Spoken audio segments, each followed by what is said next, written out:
আসসালামু আলাইকুম। আশা করছি সবাই ভালো আছেন। প্রতিদিনের মতো আজকেও নতুন রেসিপি নিয়ে হাজির হয়ে গেলাম। দেশে ও দেশের বাইরে যে যেখান থেকে আমার ভিডিওটি দেখছেন সবাইকে অসংখ্য ধন্যবাদ।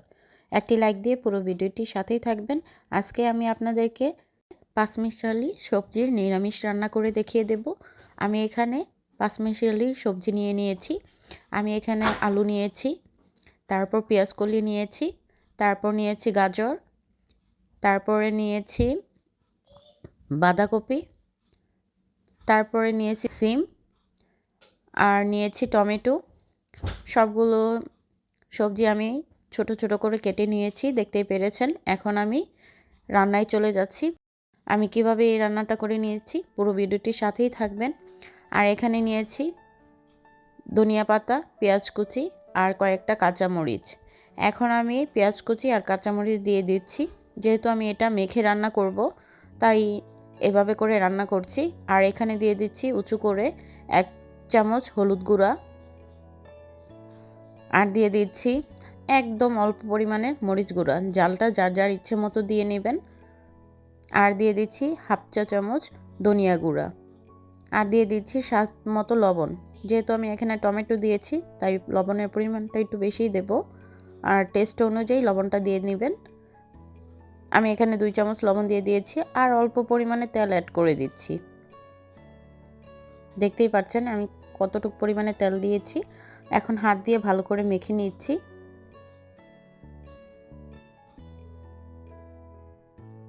এভাবে যদি সবজি নিরামিষ করেন মুখে স্বাদ লেগে থাকবে, এতটাই টেস্টি হয়। যারা নতুন রাঁধুনি আছেন তারা আমার এই রেসিপিটা ফলো করতে পারেন, দেখতে পারেন কিভাবে আমি রান্নাটা করে নিয়েছি। বাসায় একবার হলো এভাবে করে ট্রাই করবেন।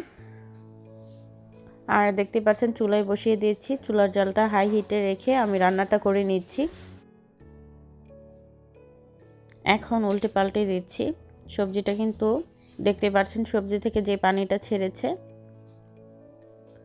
আমি এক্সট্রা কোনো পানি দেব না, এই সবজির পানি থেকেই আমার রান্নাটা হয়ে যাবে। আর এভাবে করে যদি সবজি রান্না করেন সবাইকে তাক লাগিয়ে দিতে পারবেন, এতটাই টেস্টি হয়।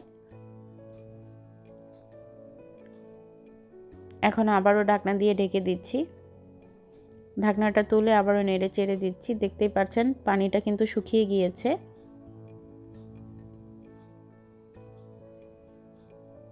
আমি কিন্তু এখন ভালো করে কষিয়ে নিলাম। ভালো করে নেড়ে চেড়ে দিচ্ছি। দেখতে পাচ্ছেন আলুটা সিদ্ধ হয়ে গিয়েছে।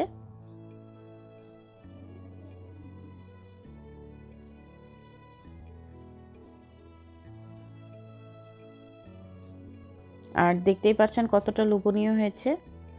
যারা এখন পর্যন্ত আমার ভিডিওটি দেখছেন কিন্তু একটি লাইক দিতে ভুলে গিয়েছেন, একটি লাইক দিয়ে পুরো ভিডিওটির সাথেই থাকবেন।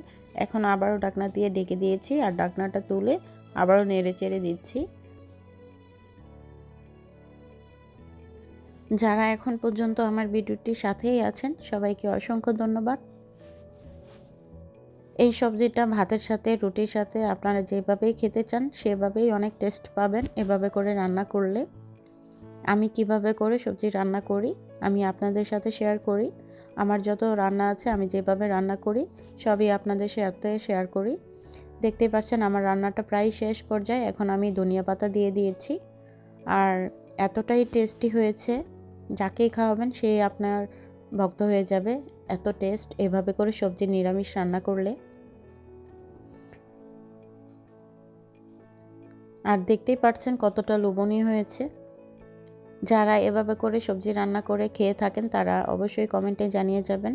আর আমার এই রেসিপি আপনাদের কাছে কেমন লেগেছে কমেন্টে জানিয়ে যাবেন। রান্না শেষ পর্যায়ে এখন আমি আপনাদেরকে পরিবেশন করে দেখিয়ে দিচ্ছি। আর দেখতেই পাচ্ছেন কতটা লোভনীয় হয়েছে। বাসায় একবার হলেও ট্রাই করে দেখবেন।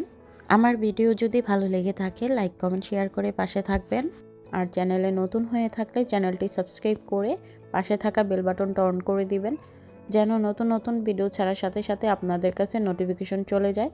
আর যারা অলরেডি চ্যানেলটা সাবস্ক্রাইব করে দিয়েছেন তাদেরকে অসংখ্য ধন্যবাদ। পুরো ভিডিওটির সাথে থাকার জন্য সবাইকে ধন্যবাদ। সবাই ভালো থাকবেন, সুস্থ থাকবেন। আবারও নতুন কোনো ভিডিও নিয়ে হাজির হয়ে যাব। আজকে এই পর্যন্ত। আল্লাহ হাফেজ।